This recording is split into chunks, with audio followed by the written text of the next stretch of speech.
sometimes you just have to call it, right? Call it like it's not going to go the way I planned. Now, if you are a perfectionist, this conversation is for you because I, my friend, have this beautiful side of me that is a perfectionist. And like, you know, things go how I say, when I say, perfectly the way I say, right? Yeah. So, this, if you have that part of you, this conversation will really resonate. There are times where it's not going to go how I planned. And there's times where I'm like, oh, I'm really okay with it. Like, I'm okay with it. And really, I am not okay with it. Like, I may say intellectually, like, there's this whole thing I've been learning over the past few years, and that's how, we're not just a brain. A lot of coaching and even personal development is focused on cognition, brain patterns, mindset, thinking, right? Yeah, and it's great. It's very helpful, by the way. And for me, the missing link is the body. We are an embodied being. We are an embodied person, meaning, yeah, like actually our body is a completely a part of our experience, okay? And I want to say so much about that. I will not go into more detail now for sake of time. But here's the thing, just to make it really simple.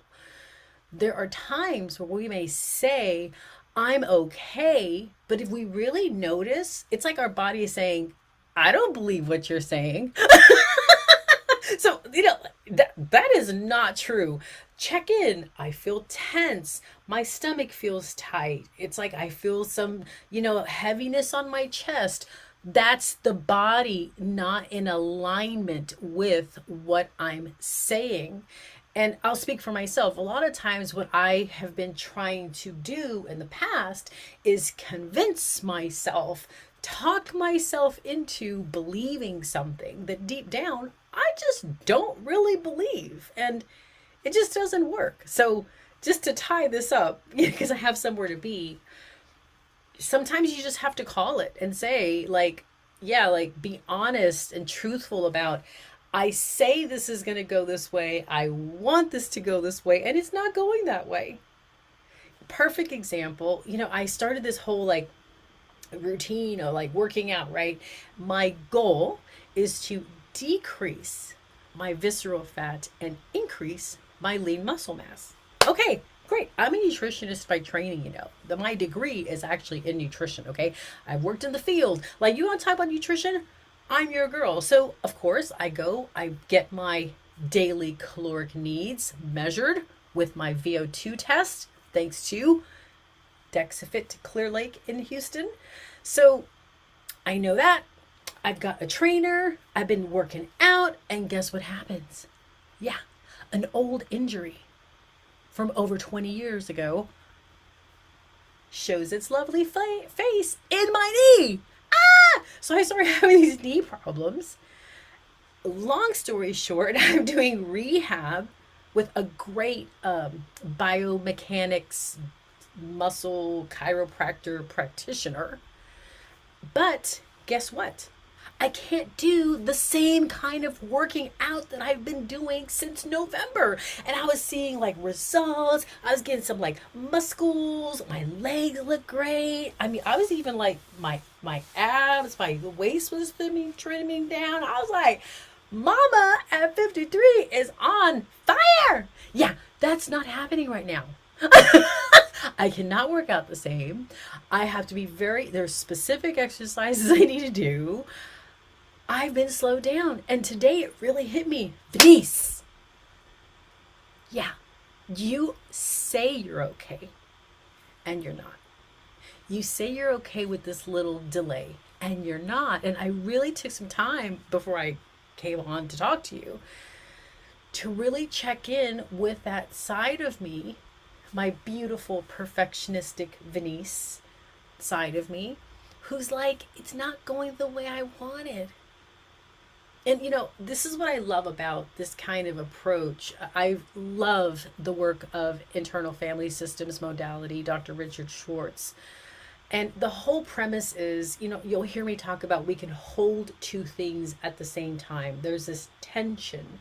There's my commitment to my health, and then there's this perfectionistic side of me who it has no grace for the healing of my injury. Okay, she's like, no, you got to keep on track, girl. And I can like be kind and appreciate that perfectionistic Venice, and just like it's almost like an internal update. Like, yeah, I want this, and due to, and it's not even just like I want this, and it's like, oh, yeah, the perfectionistic side of me is really disappointed. Like, hey, like I can actually have some compassion for this big side of me that likes things done a certain way, on time, exactly how they happen. Yeah. And I love that side of me because when I do things, I do them very well. In the past, I was always trying to get rid of, like, oh, I need to stop being so perfectionistic. Maybe I don't. Maybe I could appreciate how much that side of me has really helped me in my life. And, I'm I'm not a perfectionist all of me. It's just part of me. And at 53, I have enough wisdom and clarity to be able to say, right now, this is what we need to do. We're going to adjust the plan. We'll get to the goal of the lower visceral fat and more muscle. Right now, we're in a rehab state. When I approach things in that way, it just makes such a difference. And it's like I'm not resisting what's actually really there for me.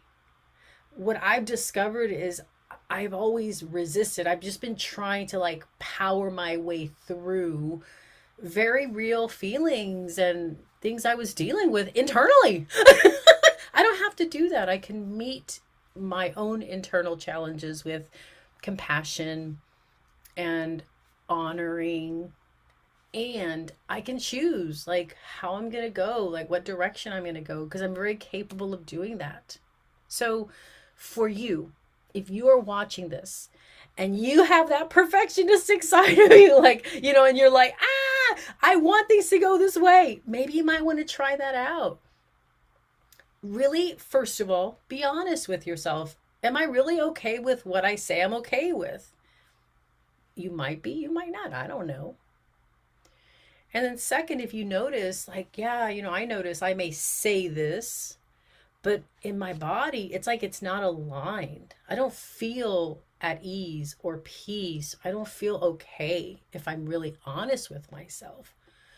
You could do a simple thing like checking in. You close your eyes, kind of notice inside what is really going on. And you could ask yourself, how do I really feel about this? And notice what happens. And I don't know what you might notice, but you could practice being compassionate. I work with women for a living, and it's very common. And I have this other kind of side of me that's a strong critic. And, man, a lot of women I work with, that critical voice really beats them up a lot. And it may, I've said that voice is there to help. And it's really hard sometimes to believe that. There's no way that a critical voice, an inner critic, could be helpful. And consider it's there for a reason. Maybe it doesn't want you to mess up. So it tells you, that voice tells you all the things you're doing wrong. You see how that could be helpful? I don't want you to mess up. Like, I'm going to digress for a second, okay? But years ago, and this took me a long time to kind of sort out with my mom. My mom used to always, tell me things like, you should have this and you should have that. And it used to really piss me off. Okay. And I realized that my mom's not trying to be critical of me. She cares. And I actually talked to her about this. Is so long ago. We actually had this really interesting and beautiful conversation about it. And I thanked her for how, when she tells me that, she's really trying to help me. I quit resisting what my mom would tell me. And I started to really take on thanking her. And I'll never forget the first time I talked to her about it. She literally was moved to tears. And she said, I love you so much. I just want things to go well for you, Venice. That's my mom. And her, you should have, and did you do this? And da, da, da, right? Well, that same dynamic happens inside. And if maybe we can just practice trying to just notice that voice, and maybe even think or consider, oh, maybe that voice is trying to help me. Even that might be really big for you. Okay? Because sometimes people are so like, we don't like our inner critic, So there's so much depth to this conversation. I'm really doing my best just to kind of give you something you might try and have it be practical. But I'd love to hear your thoughts about it. If you are familiar with internal family systems as a modality of mental health, I'd love to hear your experience. But it's a really beautiful way to work with, who we are as human beings and all the things that make us who we are. So it was great to see you. And remember, sometimes you just got to call it, and we can do it in a compassionate way. Bye, guys.